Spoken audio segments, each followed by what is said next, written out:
लेकिन फिलहाल अभी निफ्टी की जो चाल है, आज की चाल है, अगर उसको सिर्फ देखें तो क्या ये हाल में जो गैप बना था अभी सोमवार को, उस गैप को भरने के लिए सिर्फ आज नीचे आया, क्यों गैप पूरा भर दिया इसने आज के गिरावट में?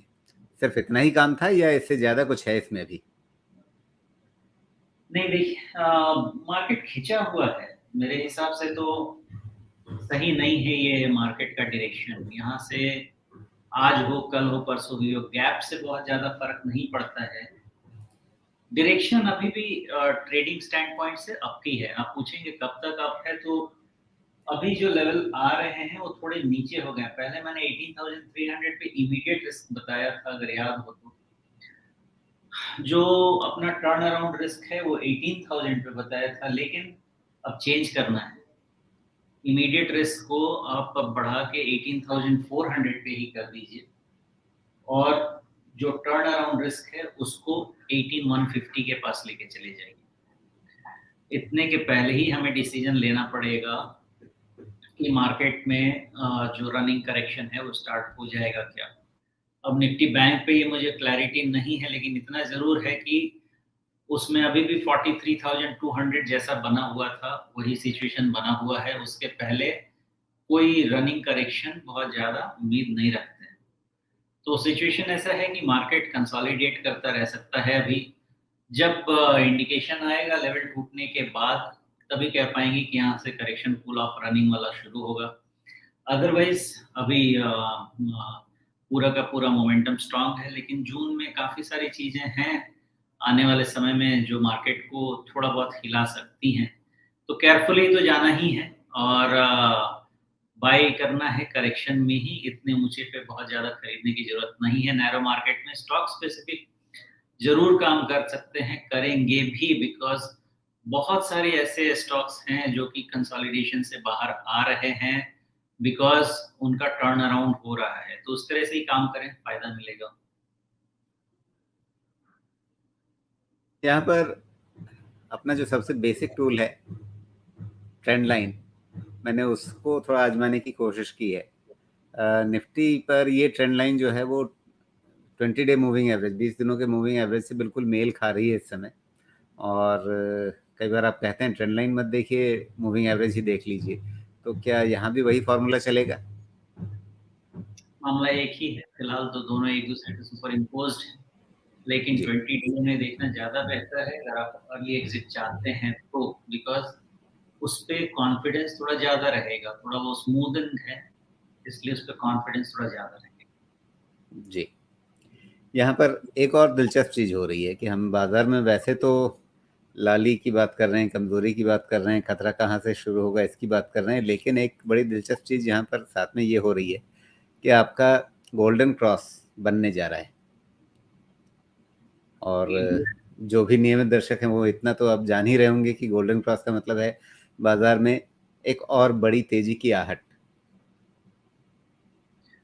बिल्कुल सही बात है ये, लेकिन गोल्डन क्रॉस जो बन रहा है वो थोड़ा लैग्ड इफेक्ट से भी बनता है। देखिए, मार्केट में जो फाइनल, मतलब फाइनल क्या, इस साइकिल के लिए अगर अपसाइड टारगेट बोले तो वो 20,000 22,000, ये दो रेंज ही हमने रखे हुए हैं। लेकिन सवाल ये है कि क्या वो इसी तरह चलता रहेगा, करेक्शन नहीं आएगा? ऐसा नहीं होता है, करेक्शन होता है। गोल्डन क्रॉस बनने का मतलब ये है। इससे पहले आप देखेंगे, थोड़े दिन पहले आपने ही आइडेंटिफाई किया था कि इस पे डेथ क्रॉस बना। डेथ क्रॉस बन के जी भी क्या हो गया? कुछ नहीं हुआ। और मैंने एक्सप्लेन किया था कि डेथ क्रॉस की इंपॉर्टेंस उतनी ज़्यादा नहीं होती है जितनी गोल्डन क्रॉस की होती है, बिकॉज़ ये दोनों क्रॉस में आपको फंडामेंटल साथ में रख के रीड करना पड़ेगा, तो सक्सेस जी मिलेगी। बिल्कुल। जहाँ पर आपने जिक्र किया है कि डेथ क्रॉस बना था, तो वो डेथ क्रॉस यहाँ पर बना था 25 26 ये 25 तारीख को, या कह लें कि 26 तारीख को अप्रैल में, जब ये बैगनी रेखा जो है, नहीं, गोल्डन डेथ क्रॉस से और पहले यहाँ पर है, ये जहाँ पर बैगनी रेखा जो है वो काट रही है ऊपर से नीचे की ओर इस लाल रेखा को। बैगनी रेखा जो है 50 दिनों का मूविंग एवरेज है, और लाल रेखा जो है वो 200 दिनों का मूविंग एवरेज है। तो गोल्डन क्रॉस या डेथ क्रॉस तब होते हैं जब ये दोनों एक दूसरे को काटते हैं ऊपर या नीचे की तरफ। जी। तो बस देखिए वो डेथ क्रॉस बना, लेकिन डेथ हुई किसकी? बेयर्स की। डेथ क्रॉस में उनको विन करना चाहिए था, लेकिन नहीं विन करा। तो इसलिए जो एक डेटा है ना, उसको मल्टी मॉडल एनालिसिस करेंगे तो उसका सक्सेस ज़्यादा रहेगा। अब देखिए गोल्डन क्रॉस पे मुझे ज़्यादा डाउट इसलिए नहीं होगा बिकॉज़ अभी भी साइकिल टारगेट मेरा अचीव नहीं हुआ है, और कोई भी पैरामीटर पे मैं उस साइकिल टारगेट को ना नहीं कह सकता। अच्छा, यहाँ पर इसी इंसिडेंट को थोड़ा सा और रिफाइन करके समझते हैं कि अगर यहाँ पर हमें डेथ क्रॉस बनता हुआ दिखा, और ये डेथ क्रॉस हमें बनता हुआ दिखा 10 अप्रैल को, तो निफ्टी उस समय इन दोनों से ऊपर ही चल रहा था, दोनों मूविंग एवरेजेस से, और उसके बाद ये इनमें से वापस इन दोनों के नीचे आया नहीं। थोड़ा सा इसने 200 डे मूविंग एवरेज को बीच में छुआ था, सिर्फ इतना ही असर हुआ, लेकिन उसके बाद कोई एक निर्णायक रूप से इसके नीचे आना और फिर 50 दिनों के मूविंग एवरेज को भी काटना, ये दोनों नहीं हुआ। तो क्या ये कंडीशन जोड़ी जा सकती है कि अगर डेथ क्रॉस या गोल्डन क्रॉस बनता भी है तो उसका असर तब होगा जब फिर फाइनली वो उन दोनों मूविंग एवरेजेस को भी क्रॉस कर ले? ऐसा कोई ज़रूरी नहीं है। ऐसे बहुत सारे केसेज़ आपको मिलेंगे, स्टॉक स्पेसिफिक में मिलेगा जिसमें डेथ क्रॉस का ज़्यादा मायने होता है। इंडेक्स तो खैर पैसिव है, जो ज़्यादा एग्रेसिव है उसमें भी आपको ऐसे केसेज़ मिलेंगे। इसके नीचे डिप होगा और फिर पूरा का पूरा ट्रेंड डिफाई कर देगा।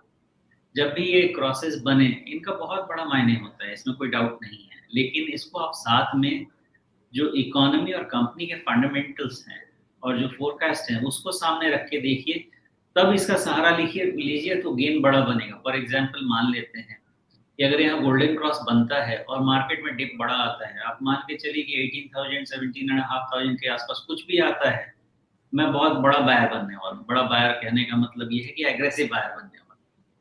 तो ये सपोर्टिंग डेटा कहेगा मुझे, लेकिन गोल्डन क्रॉस बन गया इसका मतलब यहाँ से खरीदना शुरू कर दें, वो सही चीज़ नहीं है। एक इंडिकेशन ठीक है बिकॉज़ बाकी और सारे फंडामेंटल एंड टेक्निकल पैरामीटर्स पे आपको ये मार्केट अभी भी राइजिंग पैटर्न में ही मिलेगा।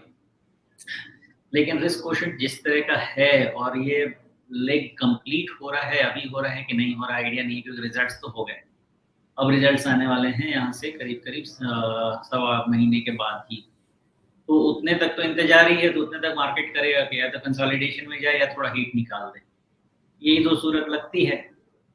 तो इसमें जो होगा, लेकिन यहाँ गोल्डन क्रॉस को इन आइसोलेशन रीड करने की गलती मेरे हिसाब से नहीं करनी चाहिए। उसको एक सपोर्टिंग इंडिकेटर लेके चलना चाहिए। जी। तो फिलहाल अभी यहाँ पर निफ्टी में हमें अभी तो 2 दिन बचे हैं इस हफ्ते में, किन लेवल्स का ध्यान रखना है? बहुत सारे लेवल्स हैं, लेकिन मैं उसको फ़िल्टर करके आपको बता दूँ। मेरे हिसाब से पहला तो निफ्टी का जो आज का लो बन गया है, इस लो के नीचे और करेक्शन आएगा। अगर इसके नीचे निफ्टी नहीं जाती है तो करेक्शन नहीं आने वाला। इसके नीचे करेक्शन आएगा और ये करेक्शन एक्सटेंड हो सकता है अप अंटिल 18,150 टू 18,250। कहाँ रुकेगा एग्जैक्ट नहीं बता पाऊंगा, लेकिन 18,150 टू 18,250 या मे बी 18,275 यहाँ तक का ये करेक्शन का रेंज बनता है। तब भी मुझे कोई दिक्कत नहीं लगती है वो करेक्शन तक में भी। इवैल्यूएशन शुरू होगा रनिंग करेक्शन का 18,150 के बाद ही, आज के डेटा के हिसाब से।